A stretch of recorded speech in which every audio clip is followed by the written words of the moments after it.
Well, good afternoon, everyone. Today, my research partner, Dr. Patrick Yip, and I are very happy to share with you our work on early childhood development and effective interventions. And we are going to focus on school-based models. I'm going to give you an overview of our talk first. Well, we'll start with an introduction and discuss the rationale for school-based programs. And then we are going to share with you some examples of school-based programs in Hong Kong. First of all, I'll share with you a standalone universal program in schools, of course, and then another standalone selected program also in schools. And then Patrick will share with you a parenting program within a comprehensive intervention program. Well, my interest in school-based models started more than 10 years ago, early in my career. At that time, I was developing and evaluating a 30-session group parent training program for new immigrant parents with preschools. And of course, we decided to use randomized controlled trial design to evaluate the effectiveness of the program. And we thought it would be convenient to recruit parents from preschools. But at that time, we were not very confident that we could recruit enough number of schools. And with our social context, we also recruit 2 social service centers to participate. But we were lucky, we actually recruit enough number of schools to participate in our study. And we actually end up with intervention of 7 preschools who were offered a 30-session program, and the control group with 6 preschools, and they were being offered a 6-session program. And so that was enough for our randomized control trial design and our data analysis. And we decided that we would just include the preschools in our data analysis because that's better. And then for the 2 social service centers, we were a bit undecided what to do with them. And in the end, we thought, well, we have to be polite. We invite them, so we better offer them a program as well. So we decided to offer them the intervention program, but not to include them in the final data analysis. And so we had their data, but they were not included in the randomized control trial data analysis. But anyway, having got the data in my hands, I decided I would look at the data and try to see if there's any difference between school-based delivery and center-based delivery. And I discovered some interesting differences. First of all, there's a significant difference in program completion, and there's also a significant difference in completion of post-intervention child assessment. As you can see from this diagram, in terms of program completion, the intervention group, which is the dark blue line, and the control group, the green line, their completion rate is about 80% or so. But strangely, for the social service center, the completion rate was only about 50%, which is a bit disappointing. And then in terms of child completion of post-assessment, in our program, we have to assess each child individually after the completion of the program. And again, the completion rate in the social service center was much lower, which to some extent was understandable because with the preschools, all we need to do was to get parents' consent, and then we would go into the preschools and assess the children in a time suitable for the preschools. However, for social service centers, the parents would have to make a special trip to take the child to the center, and then we assess the children, and the parents have to wait and then take the children home. So there's a special trip for the parents, whereas for preschools, the parents didn't have to make a special trip. And of course, this did teach us a lesson. If you do things at preschools, it's probably going to be a bit more convenient for the parents, and it may increase their participation rate. And also, another surprise was that there's a significant difference in change in social support.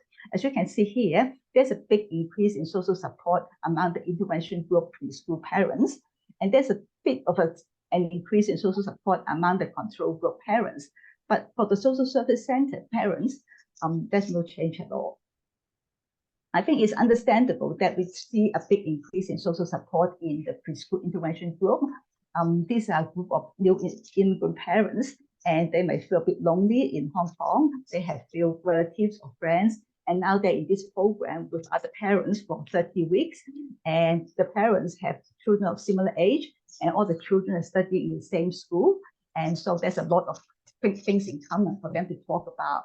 And apart from meeting each other in the program, of course, they will probably meet each other while they're taking children to school or picking up children from school. And so there's a lot of opportunities for them to make and to become friends. And it's not surprising that they make some friends. But for social service centers, the parents come from many different places, and the children may not be studying in the same school. And so there might be less things in common for them to talk about. So this gives us another idea about, the advantages of delivering a program in preschools, especially for isolated groups such as new immigrants. And then we also talk to the school principals. And one principal summed up the idea of school delivery: easy access, familiar environment, and childcare. The principal said the parents don't need to travel to go to class, and this is the school, which is a familiar environment, and they don't have to pay much fees. Actually, there's no fees. The school also provides childcare, so they could attend classes without worries. And I think that school delivery was in two modes. In some schools, parents would take the children to school, and then the children would go to their classroom for their class, and parents would go to another room to attend their parent training program. And then at the end of the day, they would go home together. So there's no extra trip for the parents. And in other cases,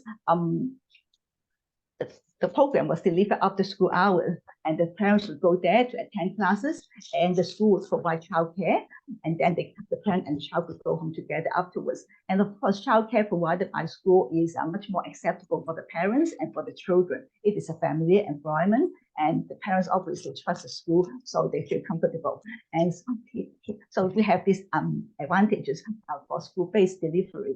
And then another school principal also said, this is because parents have learned some techniques to help their children. And so when teachers talk about these techniques, the parents find it very easy to understand. And so the parents and the schools are speaking the same language, which is really good. And this is promoting school family. And of course, I'm not the only one who talked about school-based parent training program. Ross and Grady also argued that schools are strategic places to provide parents training. First of all, schools have access to parents. It's very easy for schools to access parents. They can send them a notice or a letter or something like that. But whereas other places like social service centers, they might have more difficulties in accessing parents because parents might not take the initiative to go into the center to find out what's happening. In fact, the two social service centers that join our project have very great difficulties getting enough parents. And of course, schools are accessible to parents. They go there every day. And schools and parent training programs have the same goal of promoting child development. And there's no stigmatization, at least in Hong Kong culture. Some parents may find going to a social service center or clinic for service a bit uneasy about that. People may think that we are a problem family, our children have problems, etc. And so they may be a bit reluctant. But participating in some activities provided by the school is actually good. I'm supporting the school. I'm a good parent. And of course, school-based parent training also promotes school and family partnership. Of course, Matt and his colleagues also talk about the importance of parent training in schools. Parenting has significant influence on child development, such as language, communication, academic behavior, achievement, emotion, behavior, social and peer relationship. And there's lots of evidence to show that when schools and parents collaborate to establish mutual goal and shared responsibility, we have better outcomes. Now I'm going to share with you one program. This is a preschool universal program that's for all parents, a preschool-based program, and it's delivered by preschool-based social workers, and it's called round-the-clock parenting program. Let me explain to you a little bit about the preschool social work service in Hong Kong. This was a scheme launched by the Hong Kong government in 2019, and with this scheme, each preschool will have a school-based social worker. The worker may be there 2-3 days a week, not 5 days a week, but it will be the same worker who will be visiting the school every week. And the government invites non-governmental organizations, social service centers to provide such services. So there were 57 teams providing services to 725 preschools. And in terms of the scopes of service, that include provision of counseling and referral services, parent education service, activities to promote family relationship, parent-teacher consultation, and crisis management. So parent training fits very, very nicely into the scope of services of preschool-based social worker. And of course, there are some advantages in preschool-based social workers are delivering the parent training program, where obviously, if you deliver a parent training program, there might be some parents who might need some additional help because of additional needs. If this is an outside person from another social service center going into the school, the follow-up may be a bit tricky. But with a preschool-based social worker, and that's part of the work of the preschool-based social worker, and this is a place that the parents trust, and this is a person that the parents trust, so it's a lot easier. And of course, the social worker will negotiate with the principal, the school principal, and so the program is likely to be consistent with the preschool principles and practices. And The social worker could also work with preschools to establish a referral system and a range of services or a range of different parent training programs to meet the needs of parents and families. The last one, some people may disagree, so I'll try to present it. And this is a school-based professional. And so some parents, they would trust this person because this person is from the school, they trust the school, and they can accept this worker very easily. I could understand that there are some parents who are not friendly with schools, and then this may not apply to them. But anyway, let me tell you about the program. This is developed by a provider of the preschool social service, which is called Hip Hop Society. And of course, the program was delivered by the school-based social workers from this society. And the mode of delivery, it was delivered during the middle of the COVID pandemic. And so in three preschools, they were able to deliver it face-to-face. In 2 preschools, it was hybrid, partly face-to-face, partly Zoom, and 2 preschools Zoom only. And to evaluate the effectiveness of the program, we use cluster randomized control trial. We have 7 preschools in the intervention group and 9 preschools in the control group. And analysis was by intention to treat. The program consists of 8 sessions on enhancing parent-child relationship, behavior analysis, and management of behavior problems, and promoting desirable behavior. And so here are the results. At the end of the program, at post-intervention, parents in the intervention group report increased scores on emotion coaching. And parents in the intervention group also report decreased scores in uncertainty in dealing with negative emotions. And in terms of parenting strategies, parents in the intervention group at the end of the intervention report lower overreactivity in terms of their parenting strategies. And I have to admit that the results are a bit modest, and suppose part of it is because of the COVID pandemic, which makes things a bit difficult. But I think there's some promising evidence to show that this kind of delivery can work and they can have some effective results.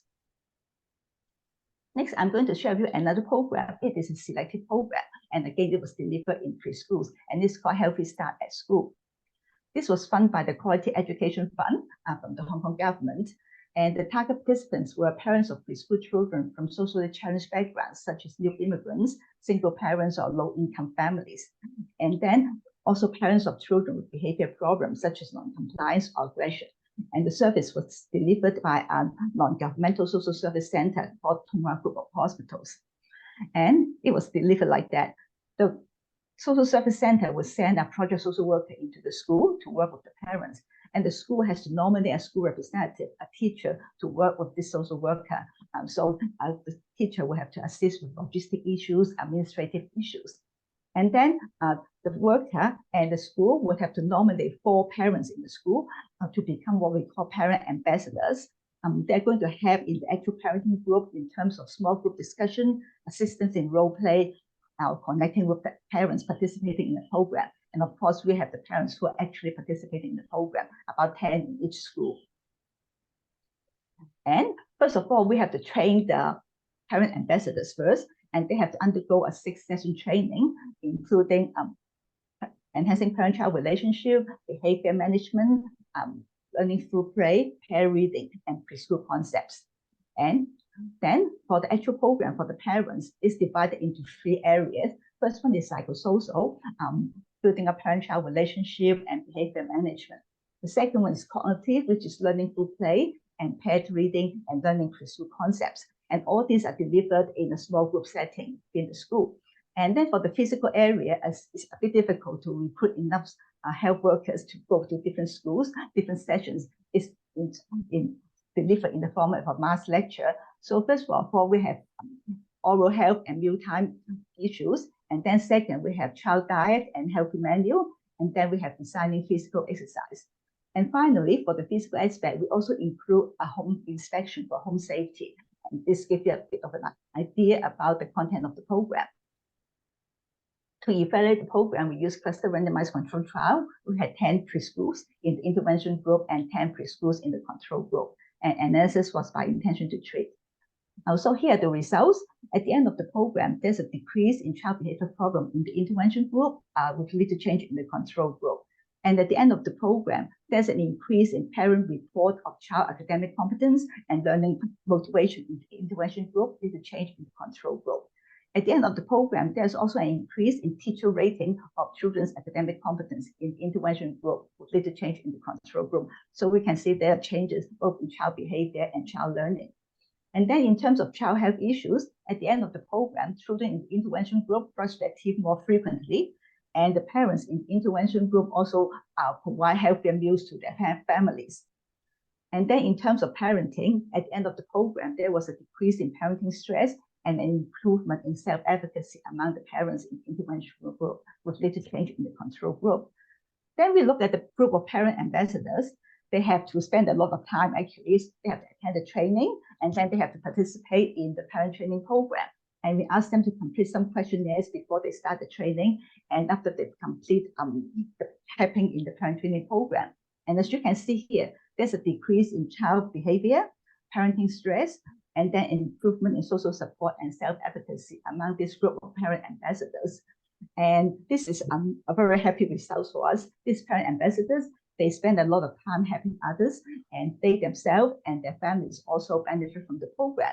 And suppose the parent ambassador will also be a very important source of social capital in the schools, because they're trained and they could help the school and they could help other parents. So we're very pleased with this type of results.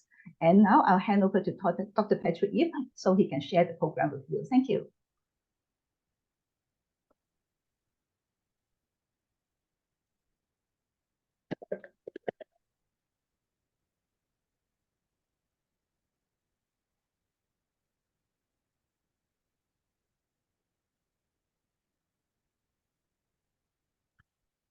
Thank you so much, Cynthia.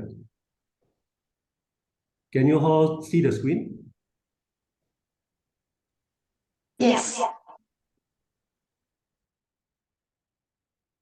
Yeah, it is indeed my great pleasure meeting you all here this afternoon. It's Hong Kong's morning time. I'm Patrick, Dr. Yip, a clinician scientist from Hong Kong U Pediatrics. And indeed, Cynthia had been working very closely with us, and she's also our honorary professor. Sorry, I need to move. Yeah, so it is indeed a very great opportunity to share with you some of our work, which is well aligned with Cynthia just mentioned about the school-based curriculum of having a good parenting support. And as you probably know, myself is a developmental pediatrician, so I'm particularly interested looking at how to support our young children and their families in a life course approach. As you know, our brain is something not mature at birth. It is actually something that can be changed by the experience. And those early life experience, in particular childhood adversity, would be some very important elements that could impact on the long-term outcome. And you know, when a child was just being brought to this world, it started with a brain of talking about 300 grams with its warning, but by the years of 2 years old, it's already tripled in its size. And the building up of the synaptic connections has been rather fast and also very complicated in the first few months and then in the subsequent years. Now, what we have been observed how a child was being brought up, finally, actually is the outcome of a continuous interaction between the biological well-being and also the environment. So what we also usually interpret in terms of the development of a child is basically a transactional models. Now, in terms of a better understanding of how a child was being grown up, and particular those key environmental determinants that would affect the child growth, we have actually conducted a rather long time longitudinal prospective study on the biopsychosocial factors associated with childhood adversity, starting from more than 10 years ago. Now, this is a longitudinal project that we gain a lot of experience. To start with, actually, we have to find those important elements to document about the existence of socioeconomic gradients in school readiness of preschool children among our Chinese population. Now, what we found is at the very beginning, those children coming from the lower SDS families started to have lower school readiness. And with all those elements that we collected with the path analysis, actually, we confirmed over 70% of all those reasons can be accountable in both the family levels and also the school levels. At the family levels, actually, parent-child quality interaction is the key to success and also account for almost 35% of the reason why those from lower SES families will have a low school readiness. And also at the school levels, we find all those unfavorable environment in lower SES kindergartens in Hong Kong, including unfavorable teachers' experience, rapid turnover, and then the lacking of sufficient special facilities are the main reason accounting for that. Now, at the family levels, the quality of the parent-child interactive activities, particularly the recreational activities, as well as in recent years, the overuse of electronic devices among our children and even within the families, explain the main reason why the family functioning as well as the school readiness of child was being affected. But in Hong Kong, most of those children from the lower SES families doesn't have parents with good insight. They may be too busy at work or spending too much time on other things besides a good quality parent-child interaction. But at the same time, they usually doesn't have a chance to enter into good quality kindergartens with more stable teachers pool, experienced teachers, or with good facilities. So basically what we interpret the situation in Hong Kong among those Chinese children from the lower SES group, they are actually facing a double jeopardy at the very beginning of life.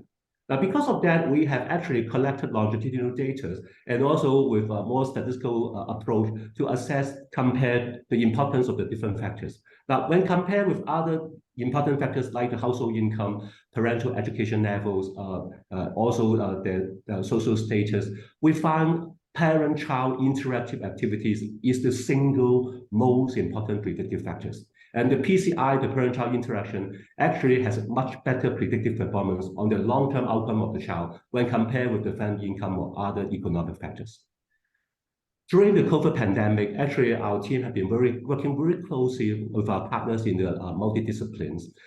We have actually worked on the psychological well-being development of the children in the different families. And we've got the luxury of having a chance actually to get access to over 29,000 of families with young children in Hong Kong. And with our follow-up, actually, we find a lot of behavioral, emotional problems being affected by the COVID pandemic. And at the same goal, there are lots of important environmental factors in the family, including the fact the parents' parenting capacity, the parents' mental well-being, as well as those lifestyle modification problems within the different districts. Now, we have actually working on with a lot of good partners worldwide, including an earlier Lancet review that we work on the effective intervention program that would be useful to promote the early cognitive development of our young children. Now, what we have concluded is that, of course, nutrition and health are always the fundamental component in order to provide a safe and healthy environment for a child to learn and also to develop. But at the same time, quality education program, as well as the family environment, in particular the parents' relationship, the parenting capacity are extremely important in order to bring up a child in a holistic way. Now, that's why when we are communicating with our parents, we're always focusing on not just academic performance, not just good career prospect, and of course, good health is important, but it's not sufficient. Besides physical health, we also need to have a complementary support to their mental and emotional well-being in order to develop a holistic approach to the overall development. Now, that's why with this background, we are facing a lot of challenge among our low SES group in Hong Kong, and we want to develop a holistic developmental supporting program, particularly focusing on the disadvantaged areas in Hong Kong. So this is the Key Step project, which I and also Professor Cynthia Leung have been actively involved in the past few years. Basically, this is a community-based intervention innovative project involving multidisciplinary partners. Now, this is involving health, education, psychology, and also a lot of social workers. Together, in the past few years, we built up a multi-level interventional model. At the child level, we support the child's health, learning, and behavior. And we also trying to intervene with the parenting capacity by improving the family functioning, as well as enhancing the parenting skills and all those important emotional control measures. And at the school levels, we also develop a quality learning environment and create community space in order to foster more social connectedness. And this whole program actually is using a data and evidence-based approach in order to generate more solid evidence to guide the policymakers what would be the next step in order to improve the well-being and the development of our young generation coming from a low SDS background.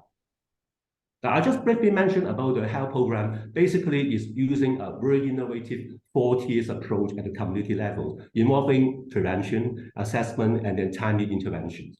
Now, because the project actually is started before the COVID period, but also overlap with the past few years with the school closure during the COVID. So we've got the opportunities actually to invite a lot of parents and then professionals to join together to develop quite quality health education projects to our participants, including the common infections, injury prevention, and then the very important aspect in physical exercise, control of the use of electronic devices, and of course, how to better manage the condition of COVID-19 within the community areas. We have a lot of relevant health promotion activities involving the nutrition, growth, physical exercise, as well as parent-child quality interaction. And at the same goal, we also directly go into the schools to actually do more detailed health assessment involving their growth, developmental profiles, their oral and dental hygiene condition, their vision, activity levels by using objective measurements, and also to have detailed advice according to their individual need. For example, the nutritional problem, overuse of electronic device, and some of the inappropriate family hygiene practice. We send the individual report and recommendation to individual families as well as the school, and also make necessary referral. Now, in general, we find Hong Kong children, particularly those from the lower SES group, are suffering from a lot of nutritional imbalance issue. They have consumed too much sodium and salty food, in particular during the COVID period. They have very low vitamin D and calcium consumption. And as a result, actually, many of them have got obese and significant increase in the overweight in the past few years. We find very poor oral hygiene problem in the kindergartens in Hong Kong at the very beginning, and they have a lot of different sorts of visual health problems which need timely intervention. Now, we use the actinograph in order to provide a more objective measurement about the physical activities as well as the sleep hygiene and then the sleep quality of our subjects. And we find those preschool children in lower STS group at the very beginning, actually, they have very insignificant, insufficient amount of physical activity every day. And then the sleep have very problematic, insufficient sleep as well as a very poor hygiene. In order to provide necessary support to all those underprivileged families, our program actually involves a new initiative, including a universal support in order to help those poor families to select and purchase some learning materials, including books, games, and also some essential elements for learning to every child participating in this program. And we have also another need-based support according to the recommendation of the social workers and then the teachers in order to provide timely support to those most needy children joining our program. And because of the COVID pandemic, as you can still remember, Hong Kong is one of the places in the world that have the longest period of school closure. We don't have any physical schooling at all for more than 2 years during the COVID period. And even resuming the schooling, we had just very limited physical contact during that time. So that's why during the COVID, our team actually has some new initiative to design a new treasury box, what we call key step treasury box, which include some of the very basic play and the learning elements, including the elements of health, STEAM, physical well-being, how to do exercise, and then reading together. And we actually disseminate all those key step treasury box to every participating child through their schools and also our hub. So we continue with all those interactive activities almost on at least 2 to 3 times every week through the online platform. And we have designed the different individual interesting elements according to the need of the special district. One district is in Sham Shui Po, which is in the most poor central Kowloon area in Hong Kong. And another district is in Tin Shui Wai, which is in the northern border of Hong Kong, very close to mainland China. And both programs actually turned out to be very fruitful. And then the parents love all those programs and interactive games together with the children during the COVID pandemic at their home very much. In order to provide a platform to promote school readiness and also to improve psychosocial performance of the kids, actually we have developed and then validate our own very cultural-oriented elements, which is called the Hong Kong Early Childhood Development Scale. Now, this scale is tailor-made for those Chinese children in Hong Kong, which basically involving 9 domains, involving every key development of the kids, of course, also involving school readiness. Now, with all those efforts through what we have done earlier, key steps intervention basically is a large-scale, community-based, randomized control trial. We have randomized the participants into two groups. One is the comprehensive intervention group, including the parenting program. Another is the control group, which only received the health support. Now, for those who are joining the comprehensive intervention program, being represented by the red line, even though to start with, they have relatively lower holistic developmental performance, but in compare with their counterpart, their improvement in the past 3 years after joining the progressive parenting program have been markedly improved their overall school readiness and in the developmental domains in almost every aspect. And finally, those children who are joining the comprehensive intervention program have much better performance than their control counterpart. And fortunately, because of the COVID period, we are able to join hands and then closely monitor the progress of our children joining the KSAP program. And then their performance are even better than their counterparts who are not joining the program but in other areas in Hong Kong. Now, we particularly looking at the behavior by using the strength and difficulty questionnaires. For those who have joined the program at the very beginning 3 years ago, in the final year before they leave in the kindergartens, actually their negative behavior have been markedly improved, in particular among the intervention group. And for those who have joined the program, the intervention group, actually their positive pro-social behavior had also been significantly improved. In order to build up a more ready family, we are now actually developing a new parenting and child interactive program, which is rather aligned with what Cynthia just mentioned. Now, what we found in Hong Kong, based on our original data in this study, we find the overuse of technology among parents, including those lower SES group parents, actually have been affecting the parent-child quality interaction, reducing the child's sports time, sleep performance, and also increasing children's screen time, leading to a lot of problematic psychosocial problems. Now, this is a paper that we have published earlier in Journal of Pediatrics. Well, what we found, the problematic digital technology use among the parents actually would lead to distraction of the parents, increase in the screen time of children, and also a much lower quality of parent-child interaction as reflected by the scale of our Chinese parent-child interactive scale. Now, finally, the children have been facing a lot of difficulties and problematic behaviors as a result of all those issues that we mentioned. That in regards of what we have addressed, particularly during the baseline, we have developed one of the first parent and child interactive program targeting at a universal approach to all those healthy children and their parents in the lower SES area in Chinese communities in Hong Kong. Now, this attempt is trying to equip the parents with the strategies and skills to manage the children's behavior, promote a better emotional competence, and also to improve their reading, enhance play activities, and also to improve the parental well-being and reducing the parental stress. The program basically includes both the parenting empowerment element and also the child interactive diagnostic reading and play. Now, this is a progressive parenting program for 3 years. Now, the program actually has been developed together with all our experts, of course, including Professor Cynthia Leung. We have taken reference to Cynthia's early work, in particular with some relevant materials from global and also from the regional experience. That the first year program is a 20-section P&C program, trying to improve the skills of the parents to enhance parent-child relationship, to increase the positive behavior and manage children's misbehavior, conduct emotional coaching, as well as diagnostic reading and play.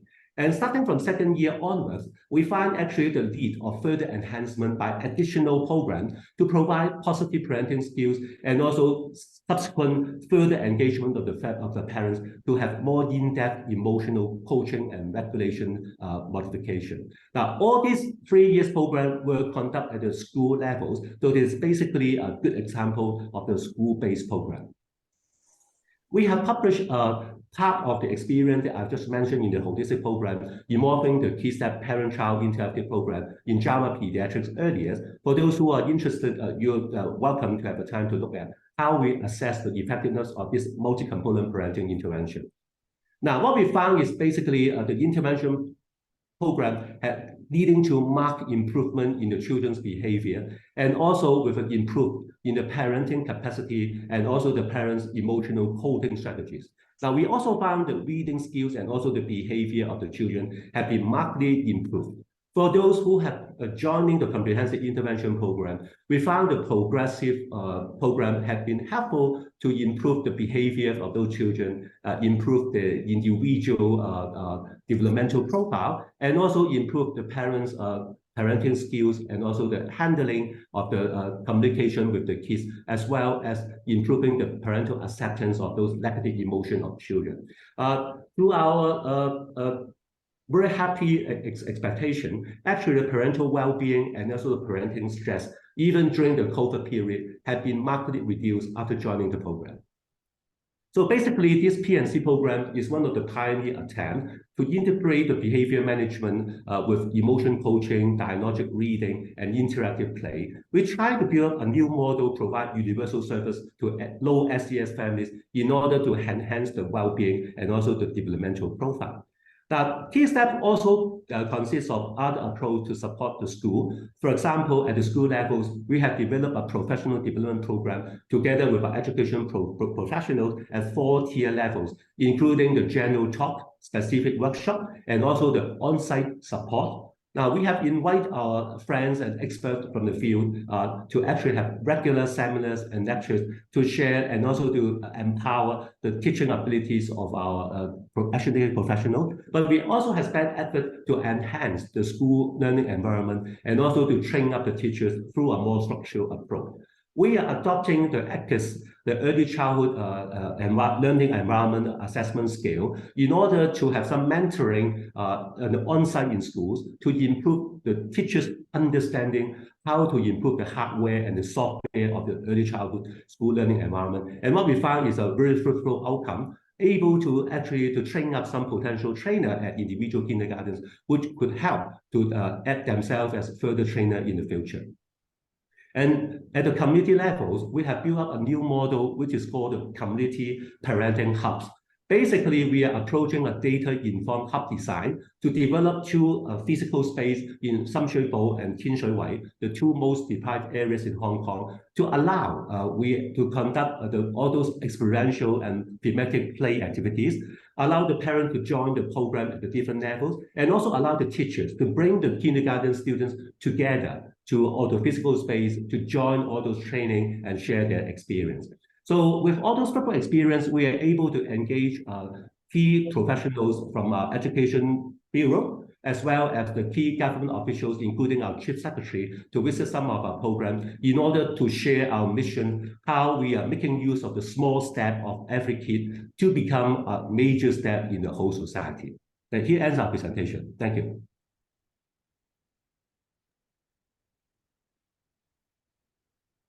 Thank you so much, Patrick. And thank you, Cynthia. These are really wonderful presentations. And Patrick, I have to say you are doing what I have been dreamed of doing. This is really impressive work. We will open this to the audience. If anyone have any comments or questions, please feel free to put that in the chat, or you can unmute yourself to ask a question, to add a comment.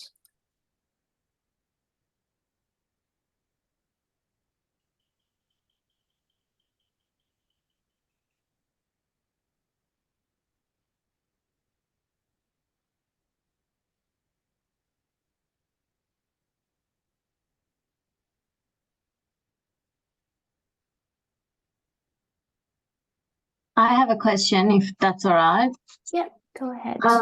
Yeah, so the question is from Patrick. Thank you for your presentation. So regarding that bit of your study that was related to control of digital use at home, and then I think the association was with the impact on school readiness, if I got it right. I was just wondering, how did you define and measure that control of digital use at home? Now basically, as you can tell, this is a little bit ambitious program involving the different elements of child health and development. Parental use of electronic device is an emerging concern and also a major issue that we realize, particularly among those SES families in the past 2 years. So that's why at the very beginning of the program, actually we have introduced the elements of proper use of parenting digital elements, as well as how to conduct all those quality parent-child interactive activities in the parenting program that I mentioned.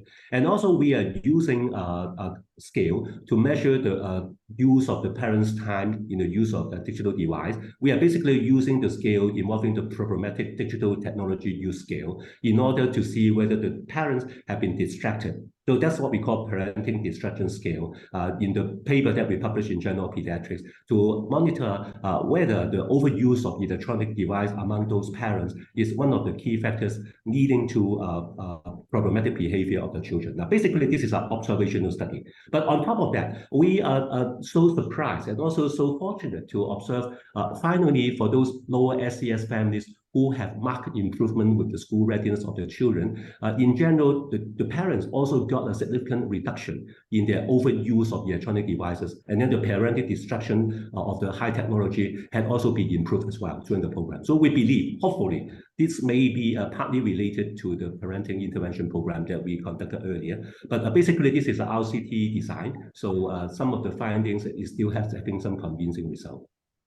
Yeah, thank you.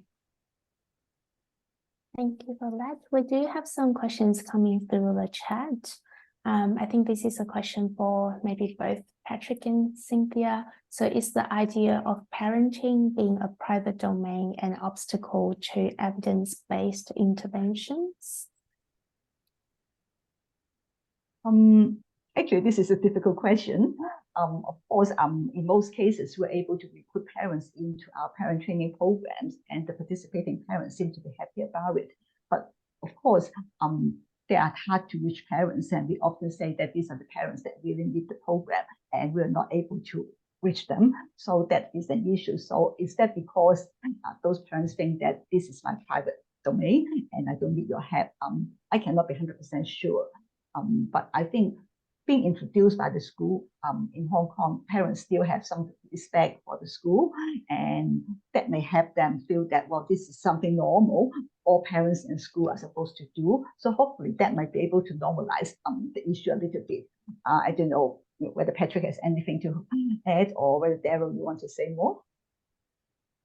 Thank you, Sylvia. Yeah, I fully agree with you. And actually, I realized some colleagues joining the seminar are interested to understand a little bit more about the methodology that some of the studies we have conducted. So I believe Cynthia had introduced some of the previous publication involving some of her programs with parenting empowerment earlier. And for those who are interested in the Key Step program, of course, you could take some reference to our JAMA pediatric paper published last year. And also at the same go, we have a website which is located in still active now, called Key Step, KEYSTEPS.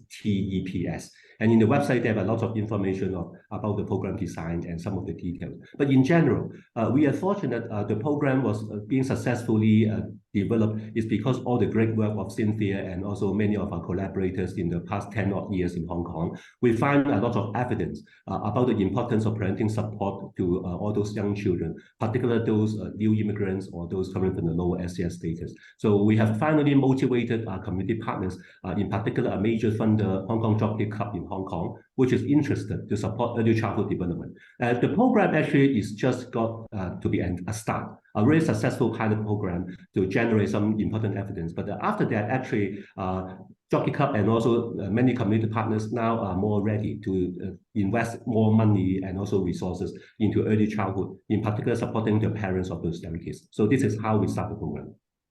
And just to answer one of the questions in the chat box, how do we develop the program? Normally, we would recruit either a social worker or a psychologist to start the work of program development.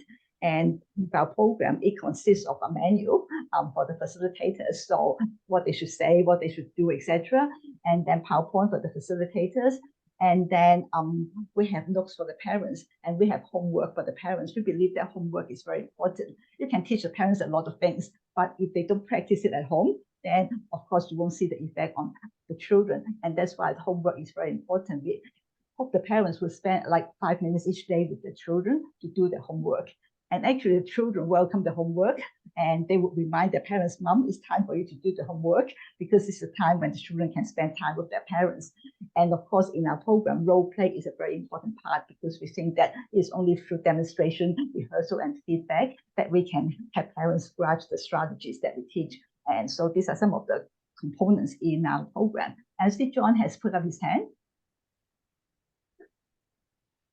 Yes, just to add my congratulations on great work. So I really think it is an important area to be trying to understand how to work more where the in the locations where there's some large numbers of parents. So obviously the schools are very attractive. The questions I have are really about to what extent are you gaining traction within either the government systems that run the schools or that are responsible for health?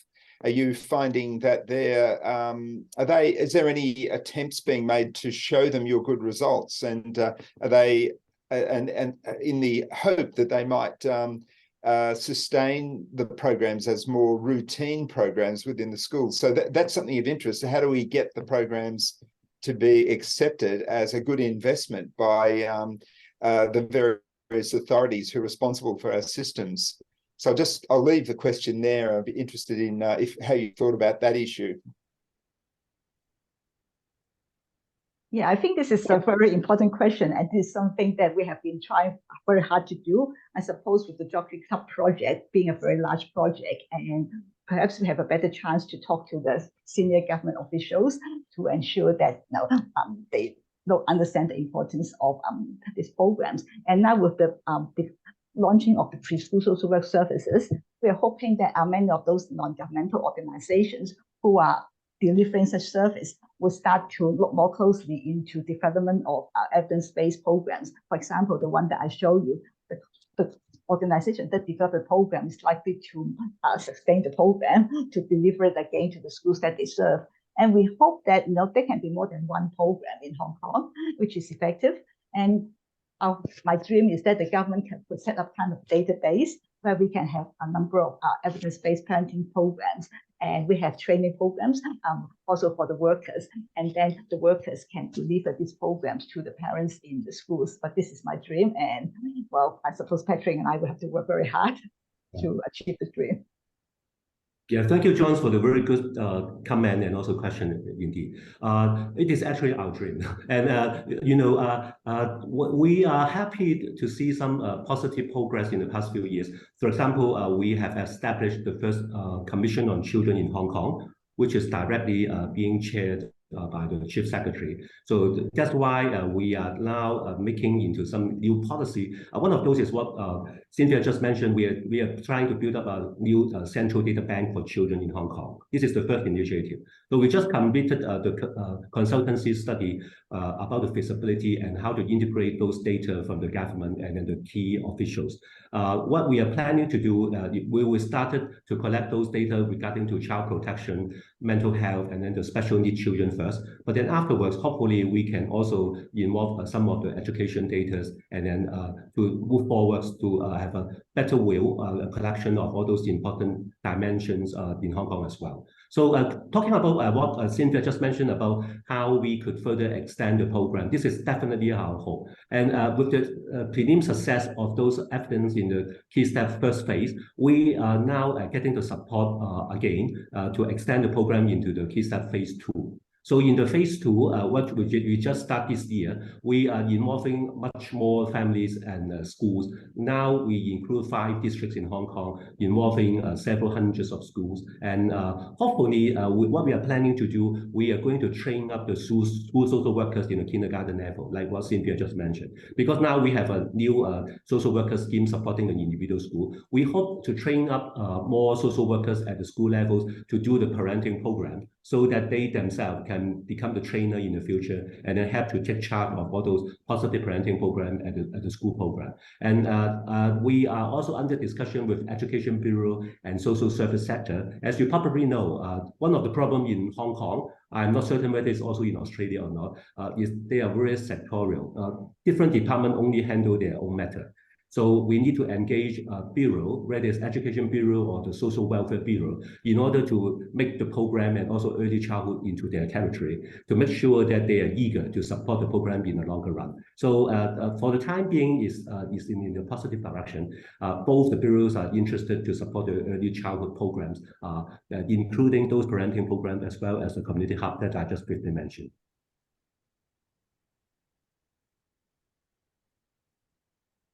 Thanks, Patrick and Cynthia.